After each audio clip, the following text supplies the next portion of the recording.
Are you having a hard time figuring out what to get Dad for Father's Day?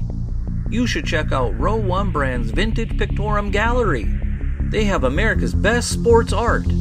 With over 7,200 historic sports prints, you're assured to find something unique for Dad this Father's Day. Instead of a boring old tie, get him a historic baseball photo taken by Henry High Sandom at the historic Polo Grounds Stadium in New York City during the 1894 Temple Cup.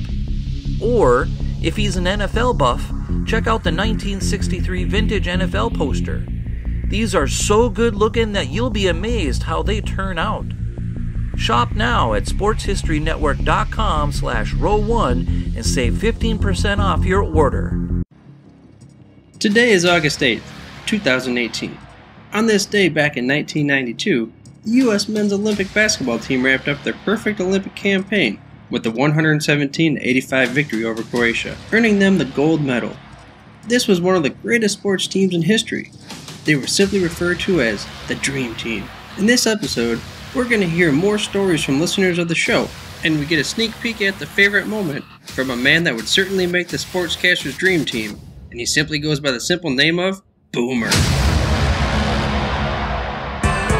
Welcome to the Football History Dude podcast, where each episode is a journey back in time to learn about the rich history of the NFL.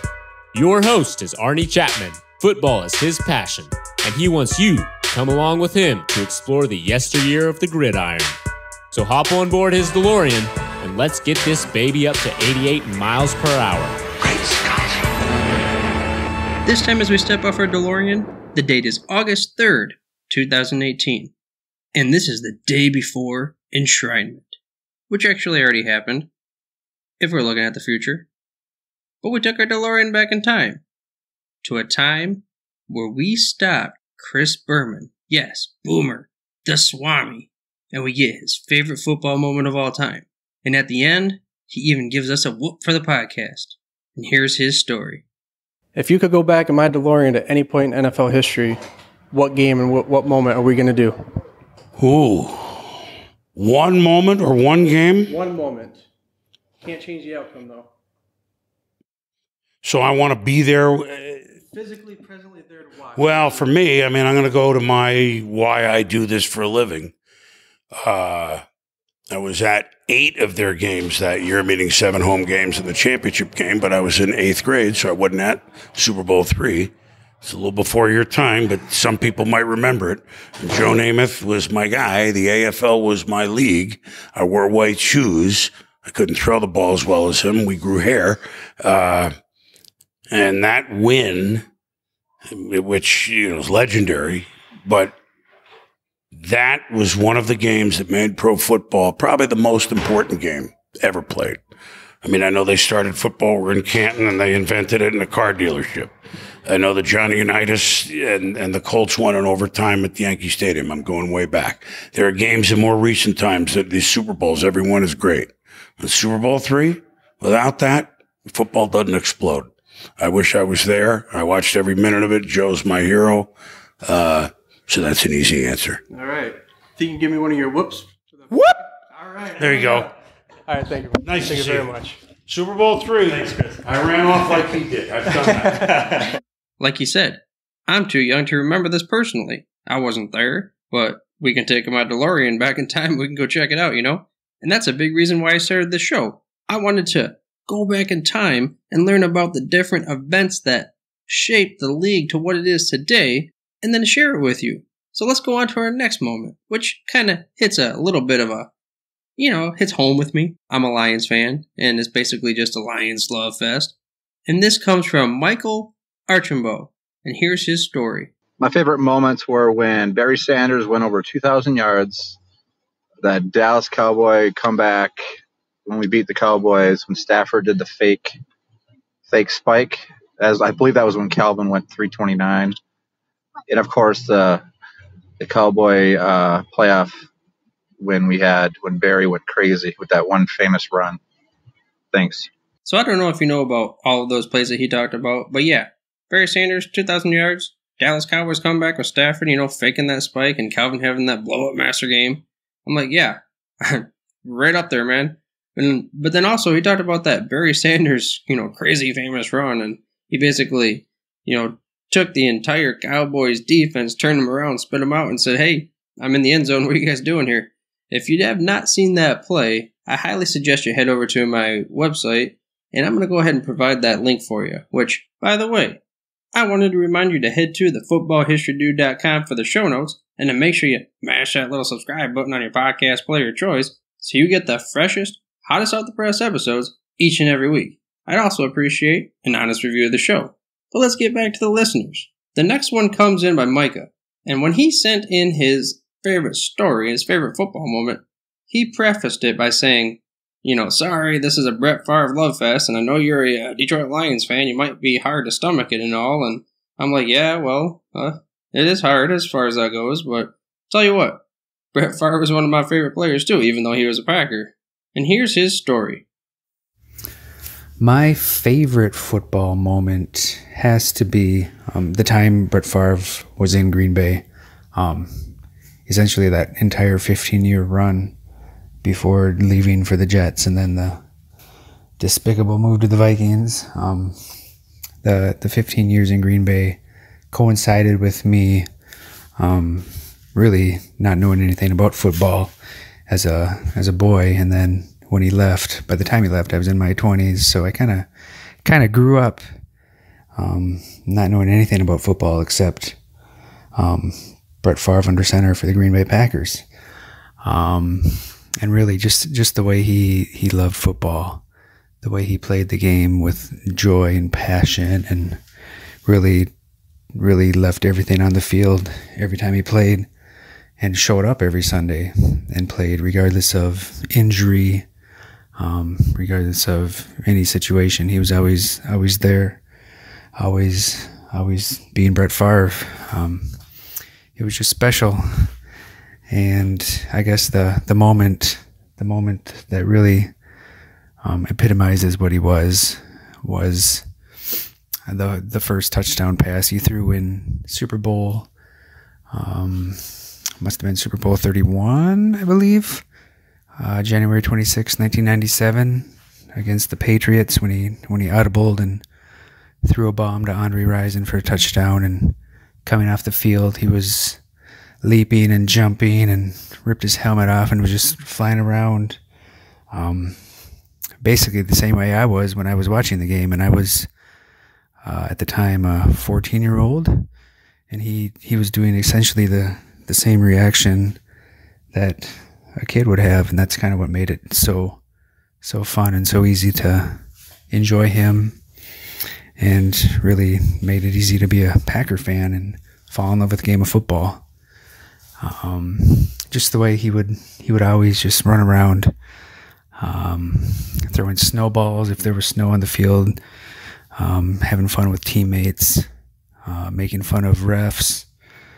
We've all seen those sound clips of him joking around on the field. He was just one of a kind, and I don't know if we'll ever see another Brett Favre. So I just think that my favorite football moment has to be the career that Brett Favre had in Green Bay. So yeah, I mean, there you go. Talking about the epitome of Brett Favre. I think anybody that is an NFL fan can just picture the excitement and joy that comes out of Brett Favre when he used to play on the field, and ripping his helmet off and crazy running around in the field in that Super Bowl is just vintage Favre. And even though I had to deal with him as a Detroit Lions fan, like I said, I still like that guy. And he mentioned that he doesn't know if he'll ever see another Brett Favre, but me being kind of biased, I'm all like, hey man, Matthew Stafford has like a strikingly familiar style of play. He has that cannon, and he has that kind of bravado, and he's got that, now with the toughness. I mean, he's gone through so much, and he was considered injury prone at the beginning of his career, but he's played basically every game since. And, of course, when he's on the field, he's just got that kid-like spirit. But let's move on to our next listener of the show. And it comes from Jack Blackmon. So he's going to talk about his experience at the NFFC, which is the National Fantasy Football Convention. And here's his story. My name's Jack. I've attended the National Fantasy Football convention the past 2 years. I've actually tried it all 4 years that it was supposed to be going on, but the NFL killed it the first 2 years. And it finally got off the ground last year, and I was able to go. And that was a great experience. I think this year surpassed that one. I did the MVP pass, which is like the mid-level this year. You get a couple extra perks, like going to the MVP party on the Friday before the convention. I ended up going to that, got real lucky because I'm a Cowboys fan, ended up outside, smoking a cigar, and Michael Irvin pulls up and steps out. Also, George Teague steps out, also a Cowboy.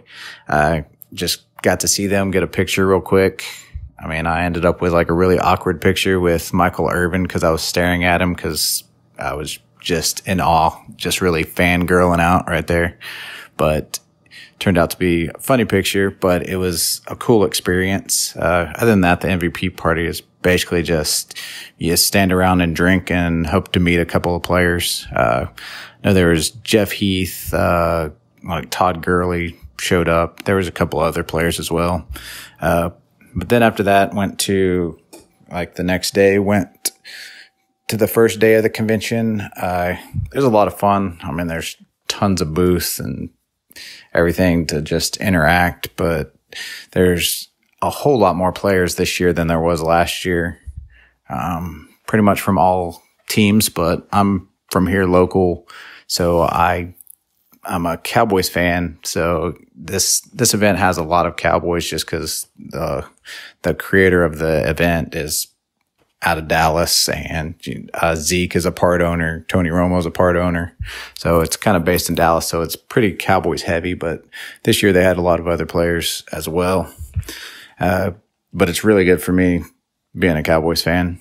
So first day, just kind of walked around, had fun, met quite a few players.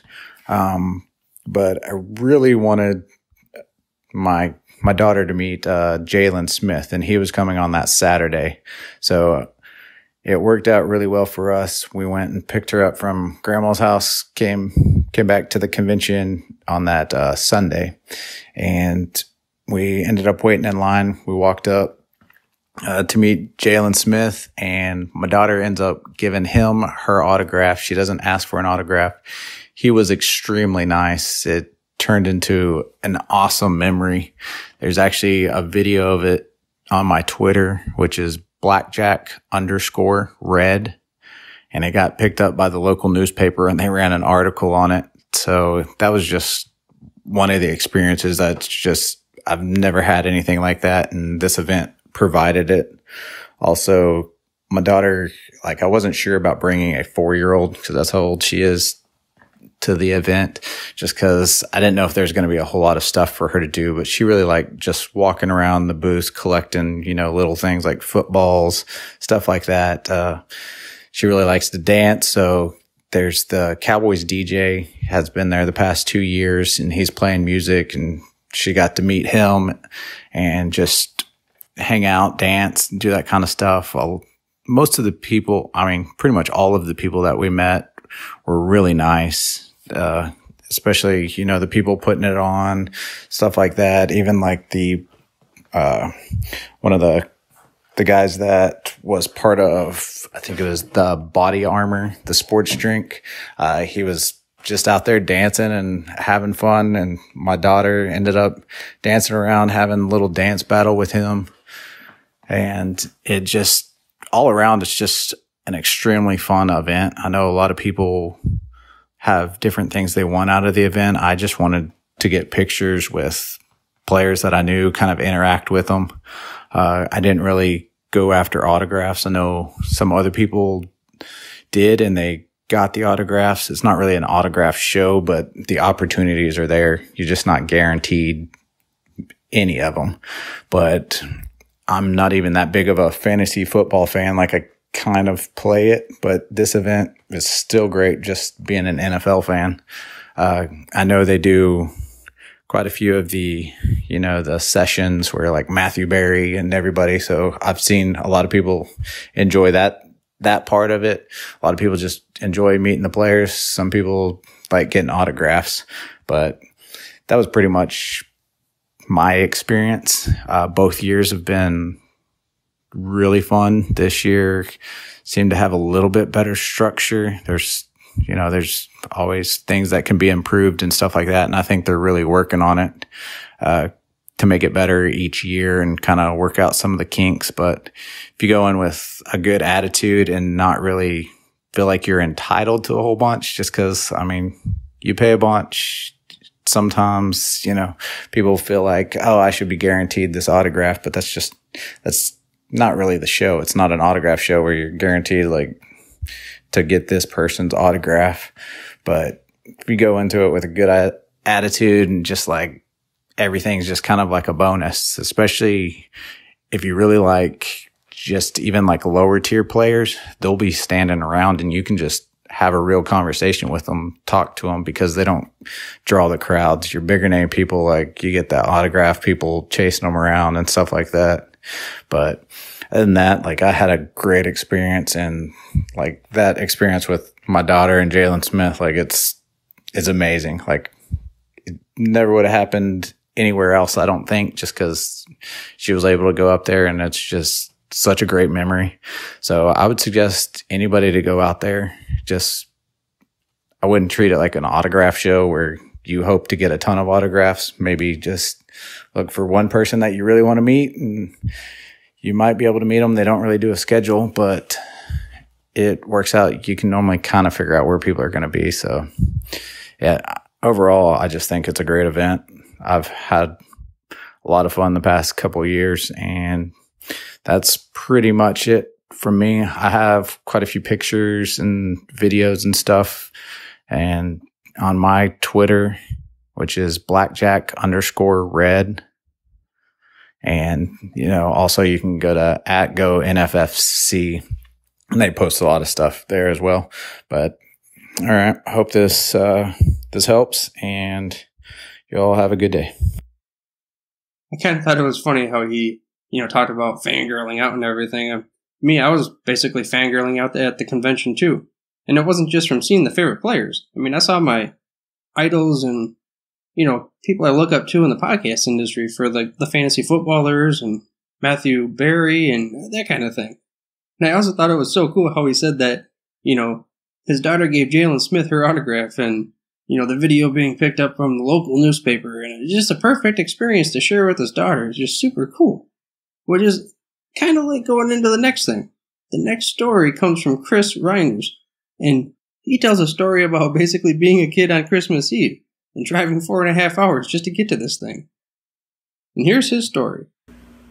Hello, my name's Chris Rynders, and I'm talking today about my experience at the 2018 National Fantasy Football Convention at the Will Rogers Center in Fort Worth, Texas.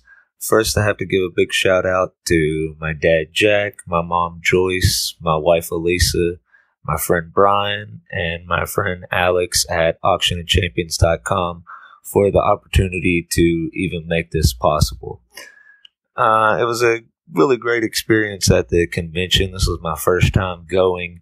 It was about a 4.5 hour drive from where I live to get to the convention. It was one of those events where I felt like a kid before Christmas.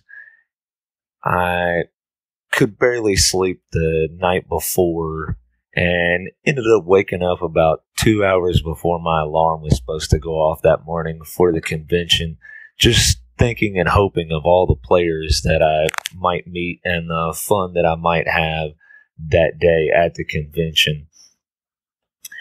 Ended up getting 35 total autographs and meeting tons of players at the convention. There was so much to do. There were so many booths. The building just looked enormous. I couldn't even figure out what to do first when I got in the door. And some of the fun is just going to these conventions and being able to talk to other people that are like-minded about what you're passionate for.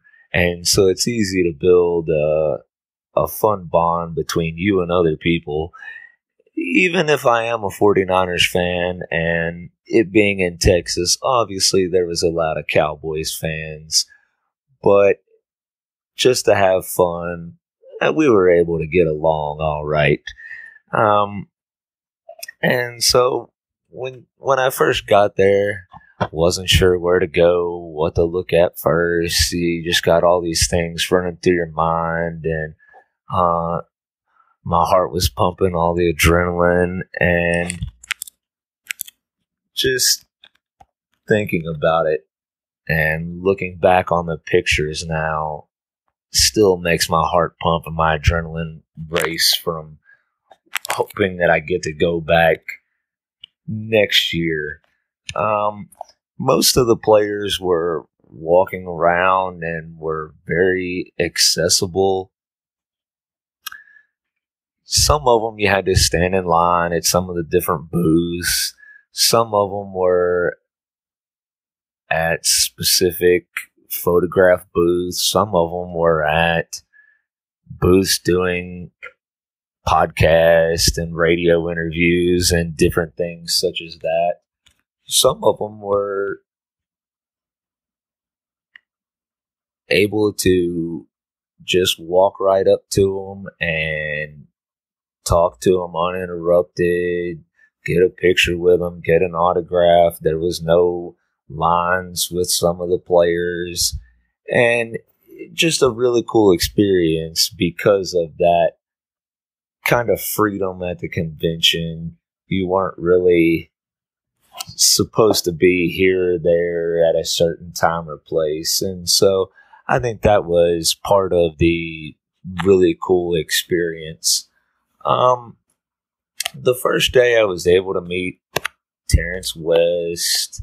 I was able to meet Orleans Darkwa.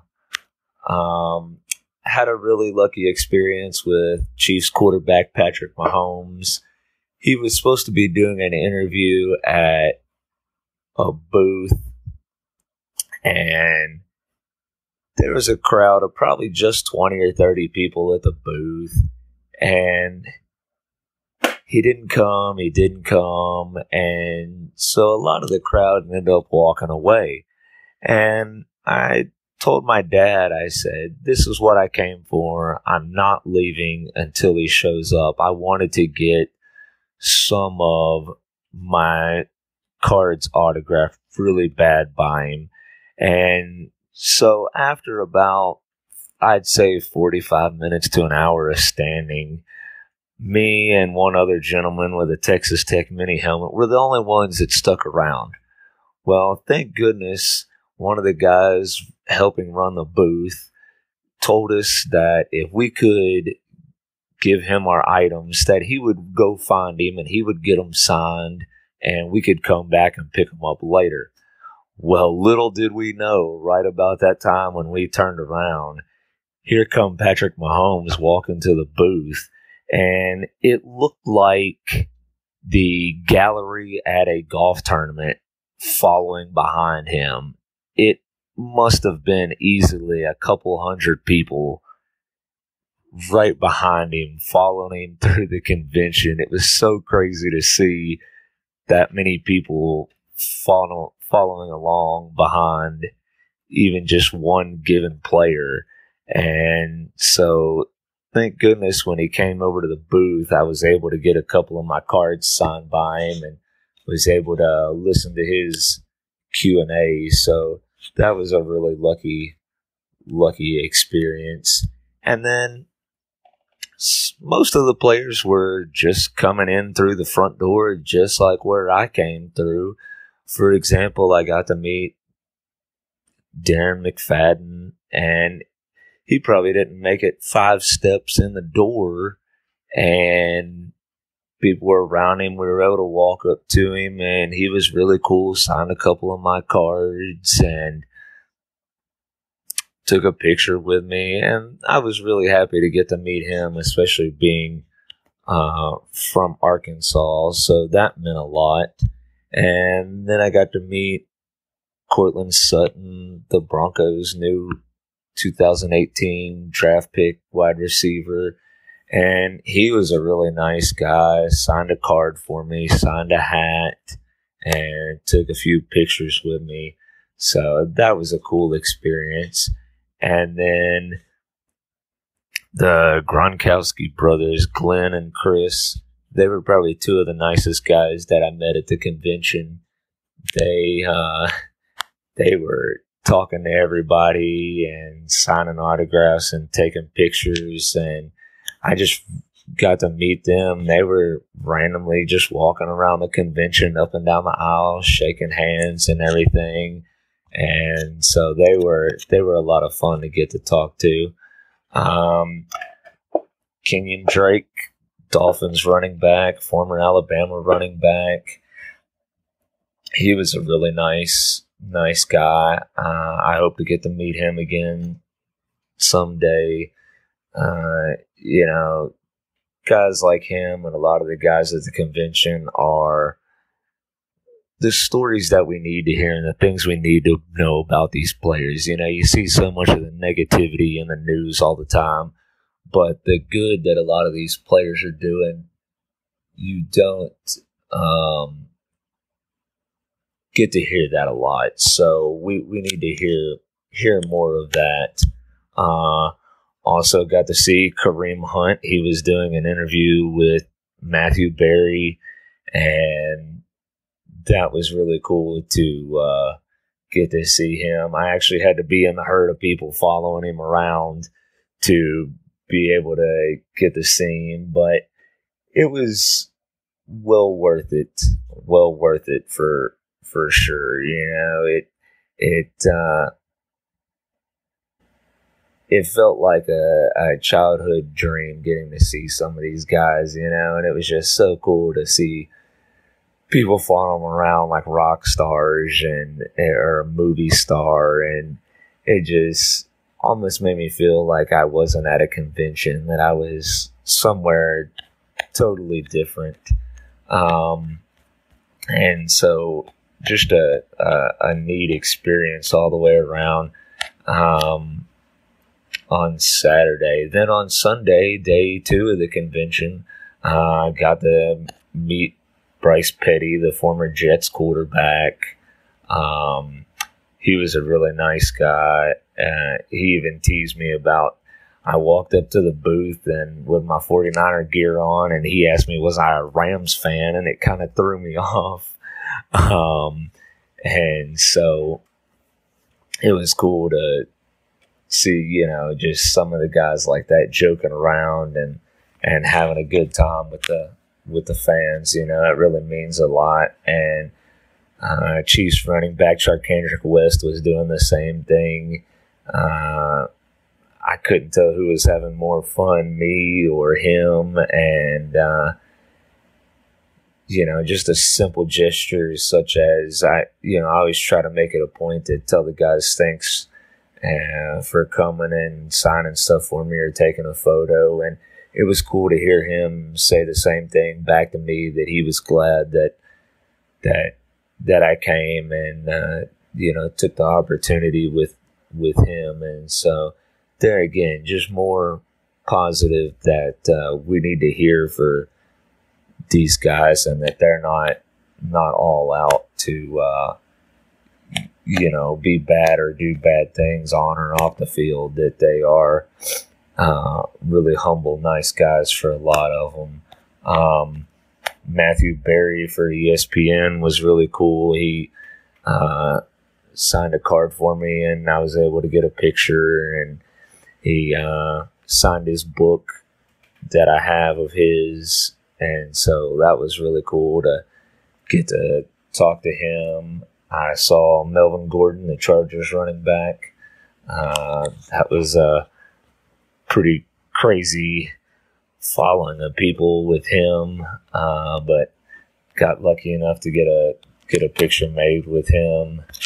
And then the older players that were there, I was able to see Vince Papelli, the former Eagles receiver, and he just seemed to be eating it up and taking every advantage to talk to all the fans and take pictures and tell stories, and can't say enough good things about him. But overall, the convention was I felt like a huge success, and the time it took me to get there and the thoughts I had about what it was going to be were exceeded times 1,000. And if I ever get the chance to go again, I really hope to. And just can't say enough about it. So if you get the chance, you need to try to check it out. It'll be an experience that you won't ever forget. Thank you. So, even though the National Fantasy Football Convention is not just about getting autographs, I mean, there you go. He got 35 of them. So, it's just one of the reasons that I suggest you should go next year. If you're into football, if you're into fantasy football for sure, then definitely, I really think you should go. I had a great time. It was super cool. The accessibility to meeting players and podcasters and such, and just so many other things. I was able to ask the question to the ballers and, what was their favorite football moment. And I didn't have it recorded, unfortunately, but basically they're all Arizona Cardinals fans, so they all told their own personal story about that. And it's just very cool, man. I really highly suggest that any listener of this show that can get there definitely goes next year. And if you want to share your favorite football moment with the Football History Dude, head on over to myfootballmoment.com, where I give you different ways to be able to do so. But with that being said, I hope you enjoyed this episode of the Football History Dude, and were able to get a feel for what it's like to go to the National Fantasy Football Convention. In the next episode, I'm going to stay with the theme during this time of year. I will be covering the history of fantasy football. Thank you for listening to this episode of the Football History Dude. To make sure you're the first to get the next episode, please subscribe on your podcast player of choice and head on over to thefootballhistorydude.com for the show notes and more information on the history of the NFL. And remember, dudes, where we're going, we don't need roads.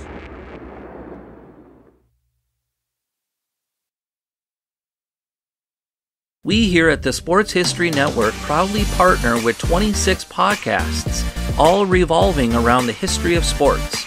But did you know that many of our hosts were sports history authors way before they started their shows? It's true. We've got Joe Ziemba, host of When Football Was Football, Joe Zagurski, host of Pro Football in the 1970s, Mark Morthier, host of Yesterday's Sports, Tommy Phillips, host of Lombardi Memories, and Scott Adamson, co-host of From the 55-Yard Line.